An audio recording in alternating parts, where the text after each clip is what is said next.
How you doing, guys? Big Mech Down School back once again with another video for you. This is a trucking with the Big Mech of sorts. I just wanted to get this video out because if you attended Warhammer Fest 2023 and you think improvements could be made, check your emails, because they've this week around about a week after. So basically yesterday I got an email saying we'd like you to complete a survey if you attended Warhammer Fest and share your thoughts and whatnot, and they asked you all sorts of questions. There was 22 questions for me in total. It may vary depending on how you answer each question, but I think it might be 22 for everyone. And it took me about 10 minutes in total because I shared some thoughts. Final question they posed you is, what would have made your Warhammer Fest experience better? And I'll just read out exactly what I put, because I think a lot of people have a very similar view of what could improve Warhammer Fest. So yeah, I'll read it out, and then what I'll do as well, I'll edit into this video how I change the layout of Warhammer Fest in order to make the things I'm saying here possible. So what would make your Warhammer Fest experience better? And my answer is more hobby related activities, a bigger area for reveals, casual gaming space, scrap the tournaments or host them in a different venue nearby. Manchester has a number of hotels with large conference rooms capable of hosting these tournaments. Panels and booths of content creators, authors, game and miniature designers, studio painters, etc. All of the things that make this hobby enjoyable for me were missing from this event, and it felt like a celebration of brand rather than hobby. So, on the desk in front of you, you can see, and there's some clues as to what I'm going to change, but you can see the layout from Warhammer Fest 2023. And I'm going to go through the things I'd change. Now, the first thing, and I've mentioned it earlier in the video, is the tournament. Personally, I don't think an event like this needs tournaments, but I do understand that people do get enjoyment out of the hobby, and it's a big part of the hobby for some people. So the solution I have is to move the tournaments to another venue nearby.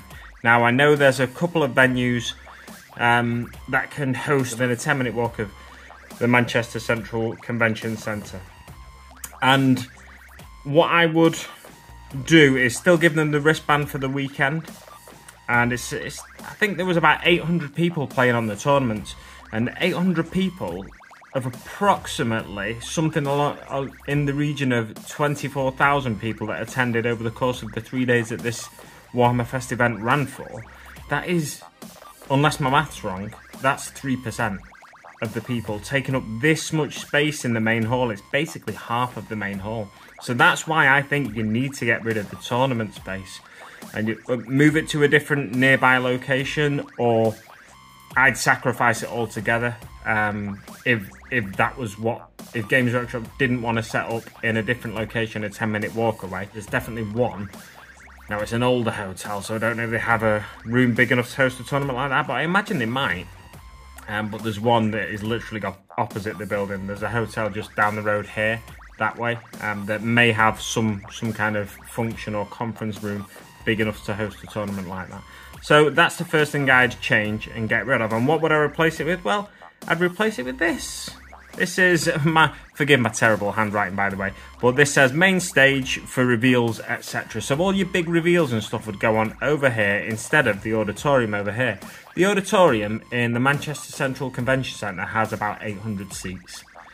This space here, this big square here, had approximately 800 gamers playing at tables that are roughly 6 foot by 4 foot. So there's a lot of room there that you could cram seats in. Just 2/3 of this section you could use for seating, and you could have at least double the 800 seats of the auditorium. But I think because of the layout of the auditorium, I think it'd be close to triple. So you'd have about 2,500 to 3,000 seats in that space there. Just rough estimates. I couldn't guarantee those measurements, but just going off a rough estimate that I think would be the case. And next to it, we see casual and mini games, fun in brackets. So basically, these are the games that you used to see and you still see at Warhammer World Open Days and stuff like that, events taking place at Warhammer World, but you used to see it game days as well, apparently. So I'm talking like games where you could just roll up, control a unit for a few turns, roll some dice, see some stuff explode. Plus, tables set aside for casual games if people have come from relatively locally, like myself, and they fancied playing a game. They could play maybe up to 1,000-point games, something like that. Or even in 10th edition, so in 2024, there could be space for casual combat patrol games. So literally, that's less than 500 points in translation terms, but it's the content of a combat patrol box.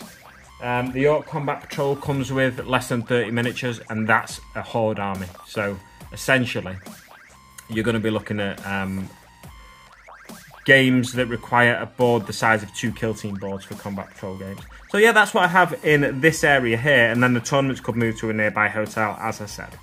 And then, what else would we have? Well, we'd have more mini games over here. This is a demo area. Now, this didn't exist. Just wanted to add a quick little addendum here. Apparently, what I'm about to say may not be the case.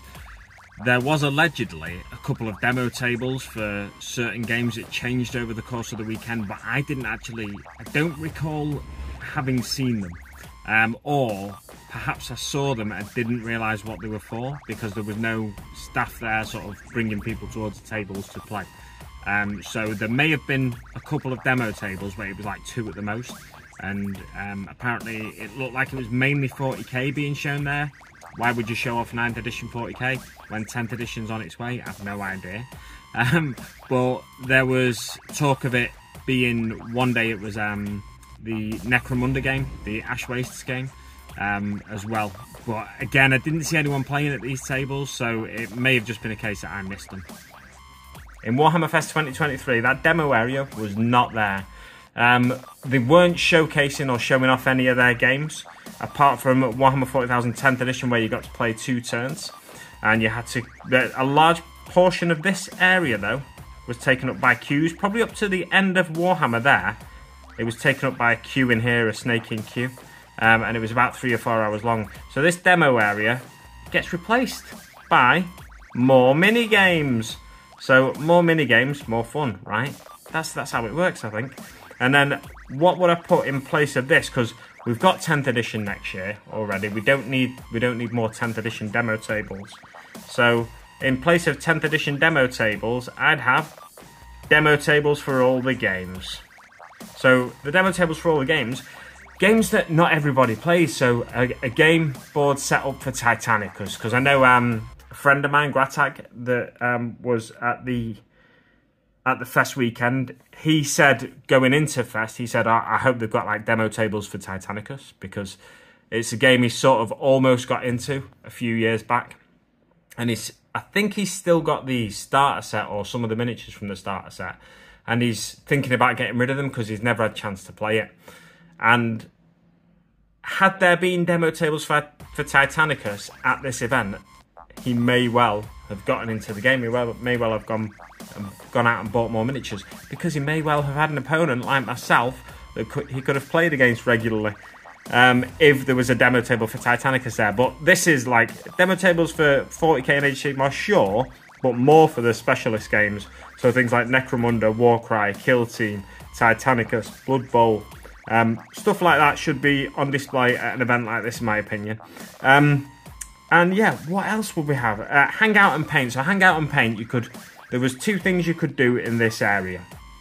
You could do the hobby challenge, which was where you kit bashed a diorama, and you got to choose one of the event exclusive miniatures and kit bash your diorama. And you could also do a paint and take, where you paint up a Stormcast or a Marine, which you can do at literally any store in the country. So what would I change that area to? I'd change it to just hobby challenge. Seriously, they could sell enough tickets to have that entire area taken up by hobby challenge. If they wanted to, they could stick in a couple of tables of paint and take that people that are truly first timers but I don't think many truly first-timers go to Warhammer Fest. But yeah, if people are coming to the event with the kids and stuff, they could still have half a row of tables or even a full row of tables over here for paint and take, where you can just paint and take a Stormcast. But the vast majority of that space will be taken up, in my opinion, and should be taken up by the Hobby Challenge. And if they think they're not going to sell that many Hobby Challenge tickets, maybe they could take it up with a bit more casual gaming space or more mini games. Because what's the answer to everyone's problems? It's mini games, of course. When I talk mini games, I'm talking like Gargant football and chariot racing, or Speed Freak style racing, that kind of stuff. Which it's all these games that people that work for Games Workshop have made up for events like this. And yet, for some reason, they don't utilise these creative minds in the way that they once did. So now we've got this big main stage area for reveals, etc. What would I use the auditorium for? Well, I'd use it for this. I'd use it for panels, essentially. So I've written studio and creator panels. So you could use it for studio panels, creator panels, design team. Well, the design team studio is part of the studio team, isn't it? So all the creator panels, studio panels, the Warhammer TV guys panels, game designer panels, all that kind of stuff. Black Library author panels. So many different options for panels when it comes to Games Workshop. I went to this thing called Sci-Fi Weekender, which used to be held in Hafan-y-Môr in Wales. I think that's pronounced right, but I could be wrong. Yeah, it used to be held there at a caravan park, and the first time I went to it, it was in Prestatyn, and one of the panelists on a panel about space opera was about books about space opera and space opera in general. So going into, big sci-fi franchises like Star Trek and Star Wars and stuff like that. One of the panelists was actually Aaron Dembski-Bowden. Is it Bowden? Bowden. It's not Bowen, is it? No, it's not Bowen. Yeah, Aaron Dembski-Bowden was one of the panelists, and I had no idea he was going to be on this panel. But he sat and talked with about 4 other authors about the subject of space opera for so long that I know, and having seen a number of different authors go on podcasts and stuff like that, Black Library authors, people like Dan Abner and a few others, Gav Thorpe, I think I've seen on podcasts and stuff, or heard on podcasts rather. Having seen and heard those guys on podcasts before, I know they can go on at length about the characters and worlds that they create and write in and write for. So having panels like that at an event like this would be a big draw for me. The food stall area was big enough. It was a good area, the food stall area. That was one of the better areas. These two little red squares over here, or not squares, but red boxes over here, they're the meet-up point and the Funhammer cosplay. The meet-up point, I don't actually know what that was for. But for me, it might have been to arrange to meet your friends when they come out of the auditorium or something like that. I'm not entirely sure. But yeah, for me, that entire space there could be filled with cosplayers, because the cosplayers were another fantastic thing about Warhammer Fest this year. The cosplayers put a lot of effort into, obviously, their costumes and talking to people about the costumes and the creations and the little trinkets and stuff that they make, and they show them all on the table in front of them. And then they have make sure they've got cosplayers, even if they're not, the people that have created the stuff aren't there all day. They sort of rotate out between wearing costumes and manning the tables and that kind of stuff, and they were there for very long days as well. So a big shout out to all the cosplayers. And then this is Kill Team Live over here. Food stalls here. There was more food stalls here.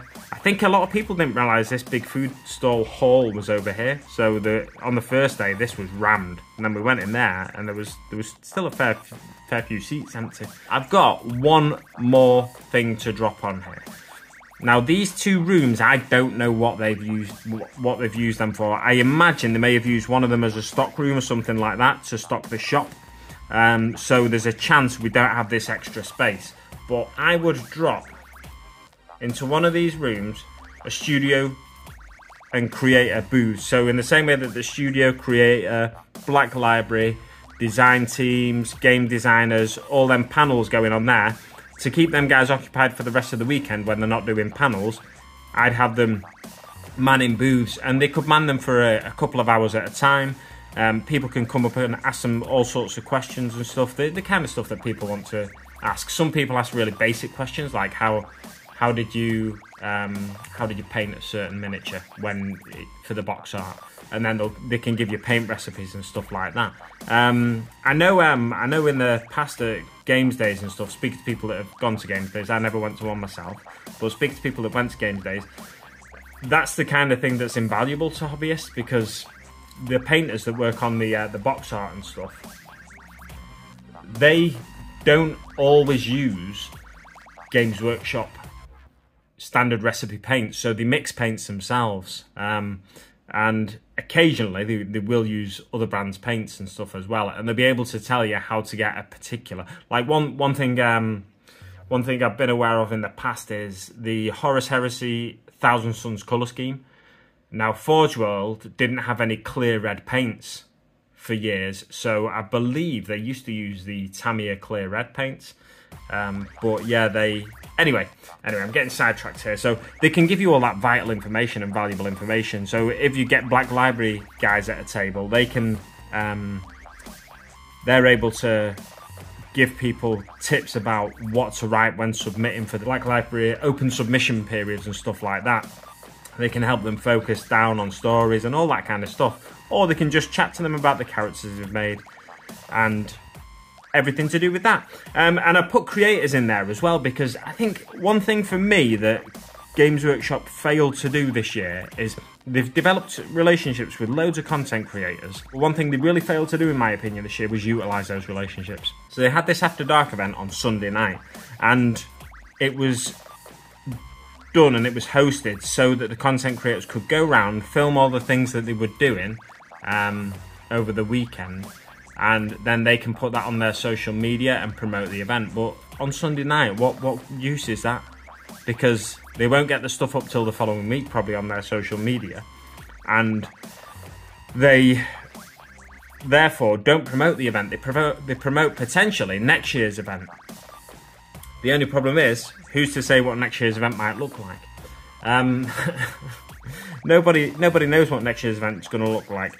And yeah, so I really feel like they missed the ball with that, because they could have done it as soon as things were set up. There's issues, I believe, with things being a little bit last minute with Warhammer Fest. But if they had it set up to a decent standard on the Friday where people were ready to go, then surely the video games booths that were over in this area here, they would have benefited from getting people in, testing the games, making sure all the setups were right and stuff like that.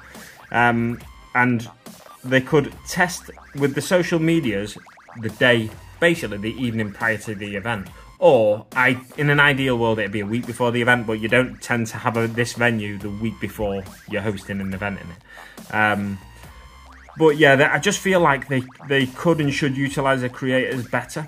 Now, I'm not saying every creator would want to be on a panel. I'm not saying every creator would want to be sat man in a booth for the entire weekend. No doubt there's some that would be, against that idea.